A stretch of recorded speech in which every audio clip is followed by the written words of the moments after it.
আলাস্কার উপকূল থেকে মাত্র কয়েকশো মাইল দূরে রাশিয়া ও চীনের যৌথ যুদ্ধজাহাজ টহল শুরু করেছে। তাদের ওপর কড়া নজর রাখছে মার্কিন নৌবাহিনীর অত্যাধুনিক destroyer USS Carl M Levin, যা 2023 সালে কমিশন পেয়ে এখন পার্ল হারবারে হোম পোর্টেড।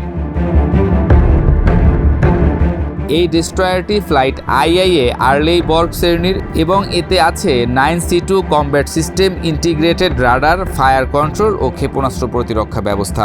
এটি একসাথে ব্যালিস্টিক মিসাইল, ক্রুজ মিসাইল, শত্রু বিমান ও সারফেস আক্রমণ প্রতিহত করতে সক্ষম। এক লাইভ ফায়ার মহড়ায় এটি কয়েক মিনিটের ব্যবধানে 2টি স্বল্প পাল্লার ব্যালিস্টিক মিসাইল ও 2টি ক্রুজ মিসাইল ভূপাতিত করেছে। জাহাজটির মূলে রয়েছে SPY-1 DV face array radar, যা দূরপাল্লায় লক্ষ্য শনাক্ত করতে পারে, এমনকি উত্তর প্রশান্ত মহাসাগরের কঠিন ইলেকট্রোম্যাগনেটিক পরিবেশও। SM-2, SM-6 এবং SM-3 মিসাইলের সমন্বয়ে এটি শত শত মাইল দূরে প্রতিরক্ষার ঢাল তৈরি করতে পারে। বর্তমানে আলাস্কার কাছে টহলরত বহরে আছে চীনের ডেস্ট্রয়ার CNS শাওসিং ও রাশিয়ার অ্যাডমিরাল ট্রিবিউট, সঙ্গে রয়েছে রিফুয়েলিং জাহাজও। এছাড়া গ্রীষ্মজুড়ে মার্কিন কোস্টগার্ড নজর রেখেছে 5টি চীনা গবেষণা জাহাজের উপর, যার মধ্যে বরফভেদী জুলং 2ও আছে, যা সামরিক গোয়েন্দা তথ্য সংগ্রহের সম্ভাব্য দ্বৈত ভূমিকা পালন করছে।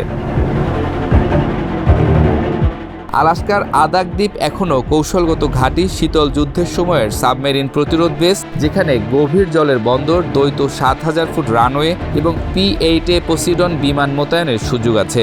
আরও পশ্চিমে সেমিয়া দ্বীপের ইয়ারেকশন এয়ার স্টেশনে আছে কোবরা ড্যান রাডার, যা ব্যালিস্টিক মিসাইল ও স্যাটেলাইট ট্র্যাক করতে ব্যবহৃত হয়। মার্কিন কোস্টগার্ডের অপারেশন ফ্রন্টিয়ার সেন্টিনেল বিদেশি জাহাজকে প্রতিরোধে প্রেজেন্স উইথ প্রেজেন্স নীতি অনুসরণ করে। C-130J বিমান, কাটার জাহাজ ওয়েশে এবং ন্যাটোর আর্কটিক টহল এই কভারেজকে শক্তিশালী করছে। মার্কিন তৃতীয় নৌবহরের ভাষ্য অনুযায়ী এটি ইন্দো প্যাসিফিক ও আর্কটিক অঞ্চলে ফ্রিডম অফ নেভিগেশন ও আন্তর্জাতিক আইন রক্ষার প্রতিশ্রুতি। যদিও রাশিয়া ও চীনের যুদ্ধজাহাজ এখনও আন্তর্জাতিক জলসীমায়, তবে তাদের উপস্থিতি আলাস্কার পশ্চিম প্রান্ত থেকে মার্কিন মূল ভূখণ্ডে ক্ষেপণাস্ত্র আঘাতের সক্ষমতা রয়েছে, যা মার্কিন নৌবাহিনীকে সর্বক্ষণ প্রস্তুত থাকতে বাধ্য করছে। শেষ বিশ্লেষণে আলাস্কার উপকূলে এই ধরনের উপস্থিতি শুধু আঞ্চলিক ক্ষমতার প্রদর্শনী নয়, বরং ভবিষ্যতের আর্কটিক ভূরাজনীতির জন্য প্রাথমিক প্রস্তুতি। প্রযুক্তি, গোয়েন্দা তথ্য ও কৌশলগত অবস্থান সব মিলিয়ে এটি মার্কিন প্রতিরক্ষা ব্যবস্থার এক গুরুত্বপূর্ণ ঢাল।